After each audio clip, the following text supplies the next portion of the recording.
Hello world, this is Random Fix, and today I'm going to show you how to go from these nasty old rotors and pads to some brand new rotors and pads on this 2004 Ford Mustang Mach 1. So follow along. Let me go ahead and show you how to get this done.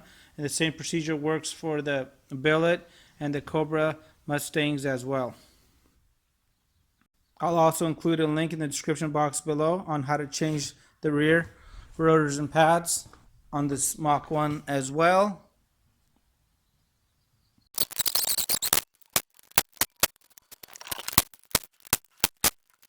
So to begin off with, you're going to need some tools. I have a 15mm socket here on my impact gun, but you could also just use a open end wrench just like this. This is going to be used to take the caliper bracket off. You're going to need some kind of brake compression tool. You could try getting something like this. Mine doesn't come off at the top, so I'm not going to be able to use this. Instead, I have this multi-piston brake compression tool, which I'll have a link to in the description box below.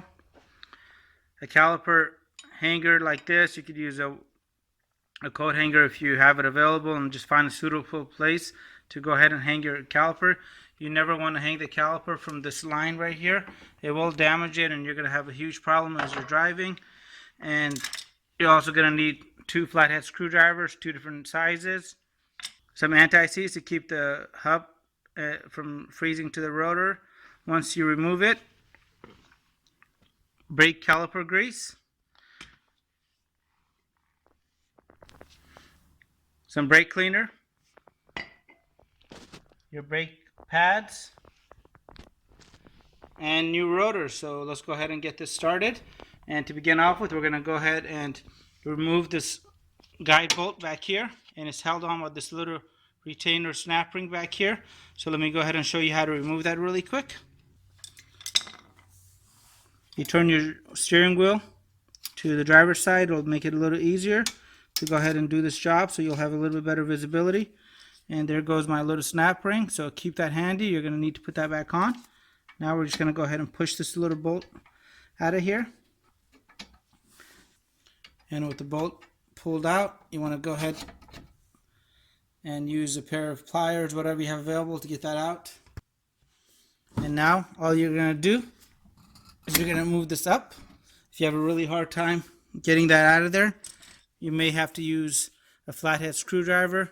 And pay close attention to these wear indicators right here. You want to make sure when you install them, you put them in the same exact way, so they're both going to be facing outward, and the indicators are going to be on the inside against the actual rotor itself. So let's go ahead and flip this up. And there is going to be my brake caliper. So now I can actually go ahead and swap out the pads. To get the pads out, you can either try taking something, hitting it back here. What I like to do is just grab my screwdriver and just slowly pry away back here. And there goes the front one. And now with my back one in place, now I'm going to use my multi-piston brake compression tool, and I'm just going to slowly go ahead and push that out. But before you do this, one thing before you start compressing the piston back, you want to make sure you open up the brake fluid reservoir here and just get the top off. You don't have to take it off all the way. That way you don't take any chance of moisture getting into here. And with my brake fluid reservoir cap off, I'm going to come down here and actually just go ahead and retract this piston back.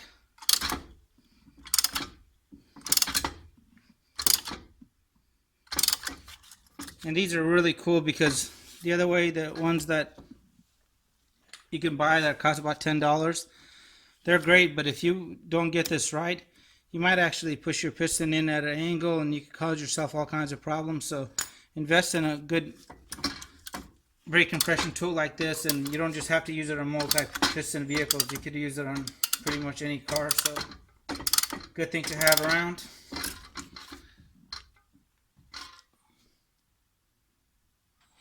And as you're doing this, you want to periodically take a look at your actual brake fluid reservoir. Make sure that's not overflowing. what I like to do is, after I've installed this, I'll go and pump this side, and before I go onto the new side, that way I never take any chance with my brake fluid reservoir overflowing and causing kind of damage to the paint. Alright, let's retract it back.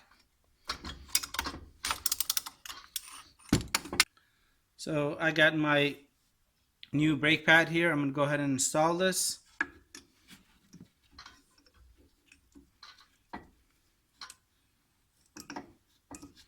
And you want to take your time with this, and don't touch the front of the actual brake pad itself. If you have to, change gloves or get yourself a paper towel. Now with my paper towel, I'm going to be able to come in here and I can actually guide this into place. Just take a little bit of force. And what I did before I installed it, I put a little bit of grease around the outer cups here, right around here. That way it went in nice and smooth and I'm not sitting there wrestling with it. Alright, so that's in place. Now I'm going to go ahead and come back here, snap out the back one here. So this is out. My brake pads, as you can see, are still relatively good on this side, but what had happened was somebody torqued the heck out of these wheels, so the rotor was warped again. That's why I'm doing this myself. And this is a great time to inspect the boots on the actual caliper and make sure none of them are ripped. So both of those are in good condition. And this is the one thing I like about this multi-tool here, is because in case you're having a hard time snapping this in, what you can do is you can actually come back here and make sure that that brake pad is sitting nice and flush in there. Now I'm going to install the rear brake pad as well. And mine came with new hardware, but if yours doesn't, you may have to remove this hardware off your old one.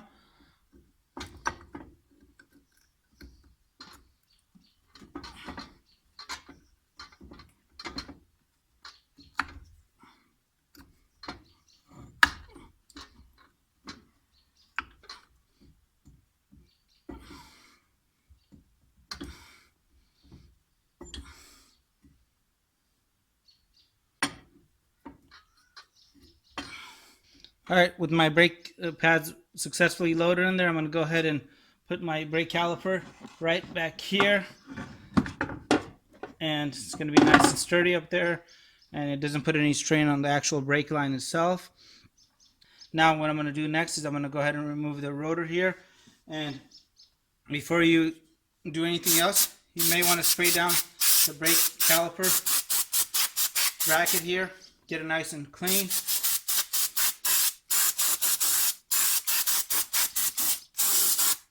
I have power tools, but in case you don't, a good idea always is the night before, maybe if you have this in your garage, go around and use some PB Blaster on some of the bolts that you're going to remove. It'll just make your job a lot easier.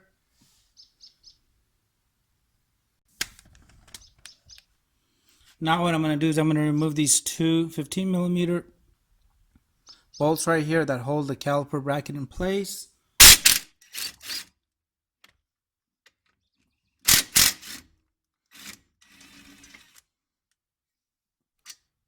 Now you can go ahead and just remove your brake caliper bracket out of the way.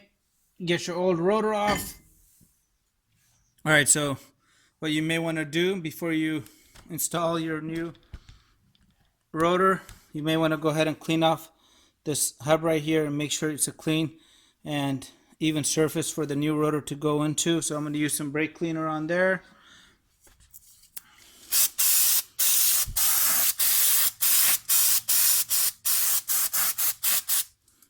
And if you pay attention back here, this is going to be your actual ABS hub back here, and there's a little tiny sensor on the other side. Let me see if I can show you guys. Right over here, right there. And a really good idea as you're already here, you want to go ahead and clean this off a little bit in case you're getting kind of ABS codes, which I'm actually getting on here. I'm going to try this first because I'm doing the rear rotors and brakes as well, so I'm going to clean all of them off.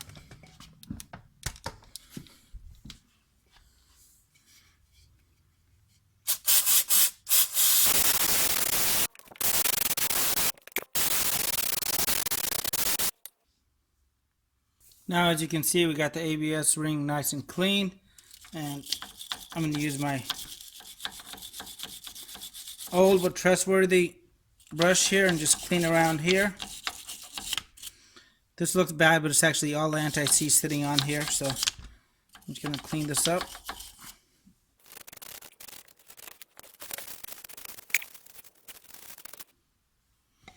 And with the back hub back here clean, I'm going to install some fresh anti-seize. And you can spread around your finger here, get it on the spindle of the hub here too. I'm going to clean my brake caliper bracket one more time. And now I'm going to go ahead and grab my brand new rotor here, and I'm going to put it backwards for the first time because I'm going to go ahead and clean this. And one thing I've actually found effective is to clean it on the hub itself. And this is a couple of things. Less gravity just does magic, and now you don't have to waste as much brake cleaner on here. So spray from the top down.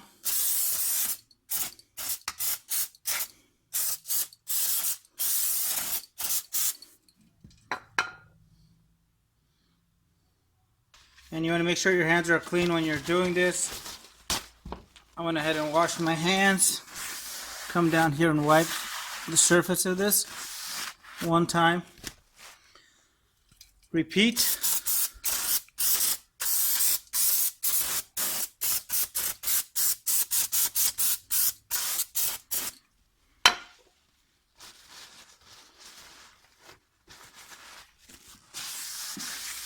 Wipe it down again. And there you go. The back of my rotor is nice and clean now. Now I'm going to go ahead and just turn this around.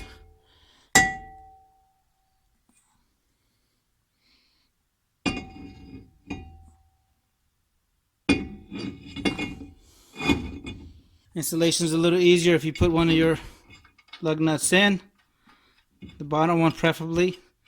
Tighten it down. It will help the bracket and the brake pads and caliper just slide in better.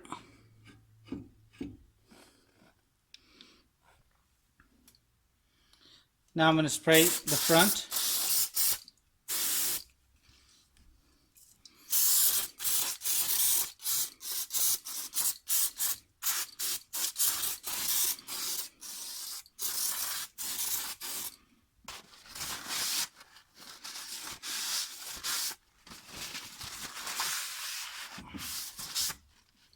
Repeat the same step one more time.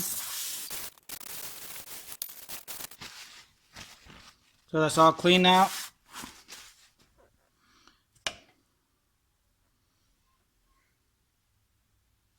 And what I sometimes even do is I put a little bit of anti-seize right on the front of the new rotor here, so that way it doesn't mate with the wheel, because I do not plan on doing this anytime soon again, so this will prevent that. And my wheels are staggered, so I normally don't do a tire rotation on staggered wheels. Now what you want to do is you want to grab your brake caliper bracket here, grab some caliper grease,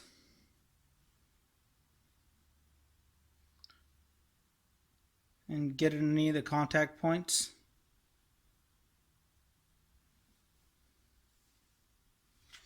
And now I'm going to go ahead and reattach the brackets here.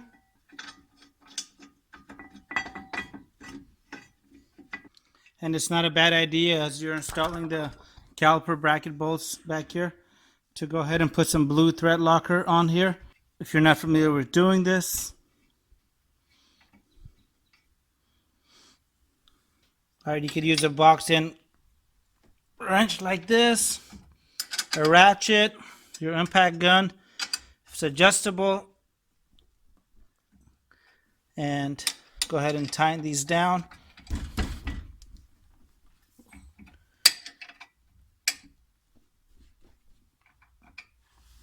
If you happen to make a boo-boo like that where you got some of the grease on the actual rotor itself, just go ahead and just work it down. And before you put the wheel on, what you can do is you can take the brake cleaner, just spray down here. That way you don't contaminate the whole job.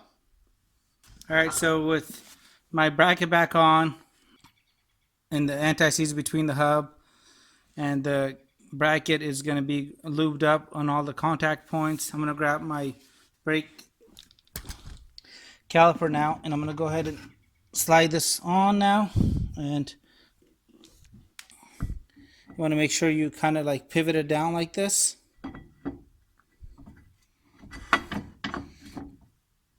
And it just slides in just like that.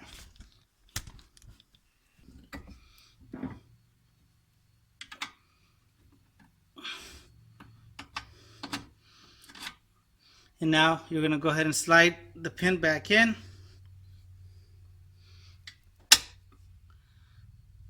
And what you want to make sure you pay attention to, again, is going to be the hardware. You want to make sure the hardware is facing out on both sides.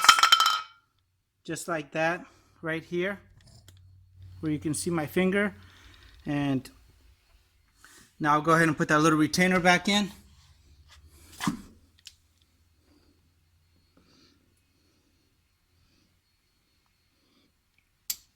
The retainer just pops in. Alright, so you want to make sure you clean the bottom of that, all the grime that you might have got on there by accident. Clean it all up.